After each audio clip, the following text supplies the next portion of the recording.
Yo, welcome back to Yin Vision. I'm your host Yin. How you been? Today I want to talk about self-care. Self-care is something that a lot of people recently, in the last few years, ever since the whole lockdown has started, it's been on the forefront of a lot of people's minds. One of the things I've always said is, if you break it down into the 5 things, it becomes very manageable. The 5 things are the mental, the emotional, the spiritual, the physical, and the financial. So these are the 5 things you need to do, right?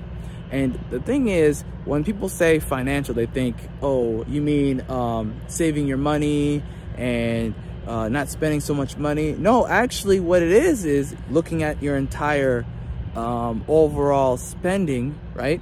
And allocating things in the future, right? You're allocating things for a rainy day fund, right? You're not saving it just to save it. You're saving some and allocating it for peace of mind, for emergency things. You know, something bad happens and no one else can help you.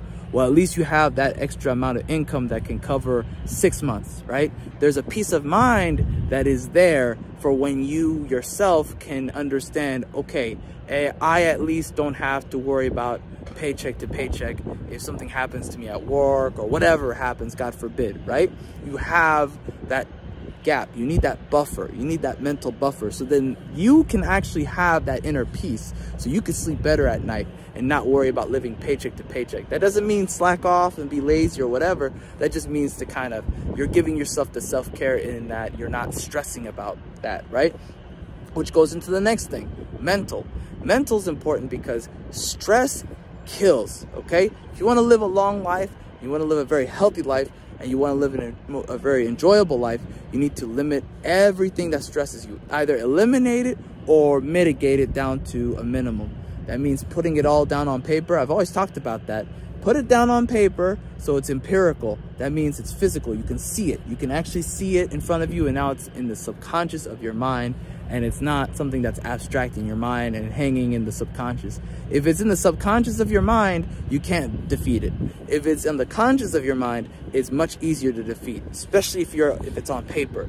You can defeat anything that's on paper that you see, you know, and it's on the conscious of your mind. You can focus on it. If it's subconscious, it's gonna be very hard for you to lose that bad habit or to face that thing that's struggling, that's giving you a struggle, that's giving you pain, all those things, okay? Sorry, there's a little construction in the background there. Apologize there. We'll step away for a bit if we can. The next thing you need to kind of do is look at the emotional, right? The emotional is not the same as the mental, although it is similar. The emotional is your connections with other people, right? Your connections with other people allows you to kind of gauge where you're going in life as far as your atmosphere. Like, are you, improving your life? Are you making things worse for your life? Are things getting, more strenuous in your life? Those things stack up. Like, the emotional will add more stress to your mental. As long as you are allowing it. It's about you. What power do you have over that? It's all about you. You're the gate. No one else is the gate. You are the gate. And the next thing you have to kind of understand about those 2 relationships is that if you allow people to stack stress for you at work, it's going to affect your emotional as well and your other connections with other people in life. If you enable yourself to kind of walk away from everything that gives you stress like that, like if you're thinking to yourself, let me cut these people off, let me cut those people off, you're gonna live a better life because you've pushed yourself away from, you've removed yourself from those situations. The other thing I'm gonna say is, for the physical, again, eating better, sleeping more, having a schedule for your sleep. Maybe you're sleeping in earlier, you're waking up earlier, you're giving yourself that extra buffer between when you wake up and you go somewhere. You're allowing yourself that breathing space, that mental breathing space. So it's stacking. Again, it's stacking. And then the last 2 things, right?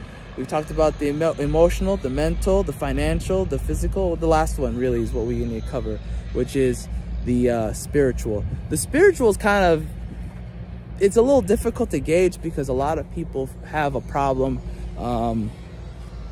It's a thing that's not one size fit all, right? Spiritual, how I look at it is, what are you doing for your inner peace, right? It's kind of like the culmination of everything coming together, you know. Like this channel is all about the spiritual, like getting you to kind of lift your hopes up. Belief is important, and that doesn't mean religious. It means belief in something better, doing something better, improving your life, having hope, having optimism. I think if you don't have that, it's going to be very difficult for you to improve your life. You need to believe in something within yourself, right? Like have a belief in yourself to doing the things you need to do. Have a belief that things will get better, that things will improve, which I'll talk about in the future, because I truly believe that if you don't have that in your system, in your mental system, in your framework, in your mental framework, you will suffer more in life. You will have a harder time figuring things out. Without having a hope, it's very hard to actually push through whatever problems you have. I see a lot of people adopting this doomer mindset. And to me, I think that's anathema to existence. That's an anathema to, like, you know, the existence of humankind. Persistence is who we are. We have to proceed. We have to persist. We have to push through. We have to, walk towards something. We can't just be walking. You don't just walk. You walk towards something. You have a belief that you will go somewhere better than where you are, right? Because otherwise, you lose that inner fire. You know what I mean? You need to unleash the heat inside of you. In order to have that heat in the first place, you need to believe in something that's going to be better than this, right? And, if you do those 5 things, if you take care of those 5 things, you will have all the self-care you need.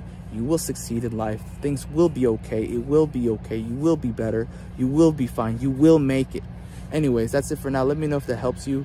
Let me know in the comment section, have you ever been in that situation where you had to do some sort of self-care and it was just one of the things, or maybe it was 5 of the things. Let me know. Have a great day.